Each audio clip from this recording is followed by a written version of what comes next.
I'm home. Home from the record store. What'd you give me? What'd you give me? I got you this Huey Lewis and the News LP.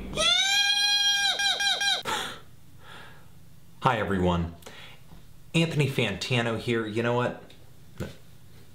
Hello, my needle drops. Anthony Fantano here, internet's busiest music nerd. And it's time for a review, the self-titled Dweller on the Threshold album. Dweller on the Threshold is a rotating cast of musicians from the New England area, and this is their new LP on Enemy's List Home Recordings. And if you already know about that record label, you may kind of be able to predict what this album may sound like. The label is masterminded by musician and producer Dan Barrett, who, between his personal musical projects on the label like Novelier and Have a Nice Life and Giles Corey, in addition to other artists he has released music from like Xasthur and Mamalik, Dan has a really short and sweet catalog of very dark, moody, atmospheric, and slightly tortured music. And Dweller on the Threshold rounds most, if not all, of those bases, and does it with a combination of sounds and styles I'm yet to hear on any record. There are tracks on here that have a very acoustic singer-songwriter style to them, with influences coming from the world of folk and country and Americana. Then there's a bit of bludgeoning post-hardcore with huge bass, noodling guitar leads, really aggressive vocals, tornado force drums. Then there's some very heavy, distorted, thick, and sludgy riffs that are very akin to doom metal.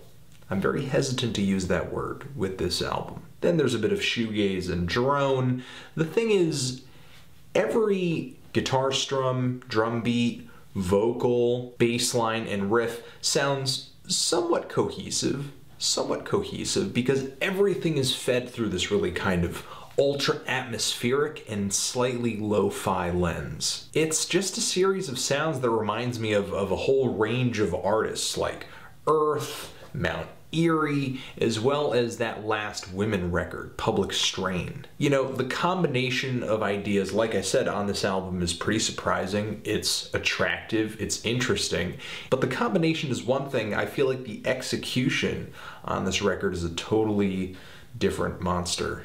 For one, I'm not a really huge fan of the vocals. Not only do they feel too distant, which I feel like could have been overcome if they had a bit more personality to them. I just don't find the vocals to be all that good, I guess. On a lot of tracks here, they just feel kind of flat and kind of lifeless. And I just end up feeling no emotions for them whatsoever. Sometimes, to me, some of the more singer-songwriter bass songs just feel okay to me on here as well, like the track The Woods Electric.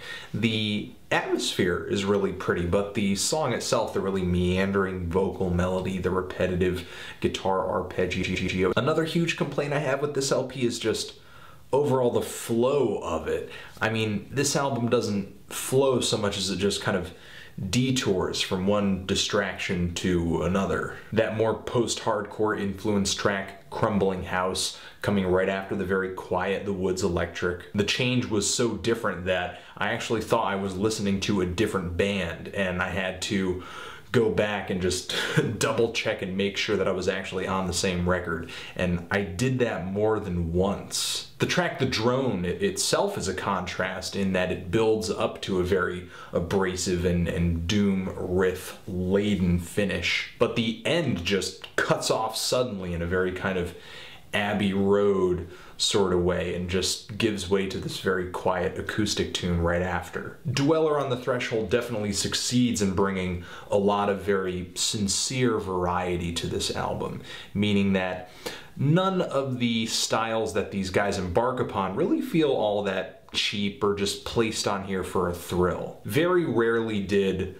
some of the more quiet or acoustic moments on here Move Me. There are quite a bit of shorter, quieter tracks on here that kind of meander. Like I said, the 2 tracks toward the end on this thing are pretty great. CANTOS 984 starts off very quietly and has a slow and subtle build toward its very apocalyptic end. And the track Bell, when it stops in the middle and kind of transitions into a completely different thing, is a nice little segue too. But the song to me doesn't really get all that enthralling until it really starts rocking out. You know, I think these guys have pulled together a nice equal mix of quiet, soft, and pretty sounds combined with some very heavy, abrasive, and extreme sounds. But I think Dweller on the Threshold definitely has more prowess when it comes to one versus the other. But if these guys continue to maintain this array of influences, I will definitely be checking out their next record and be very interested in where they kind of take this varied style into the future. Kind of feeling a light to decent 6 on this thing. What did you guys think of it? Did you love it?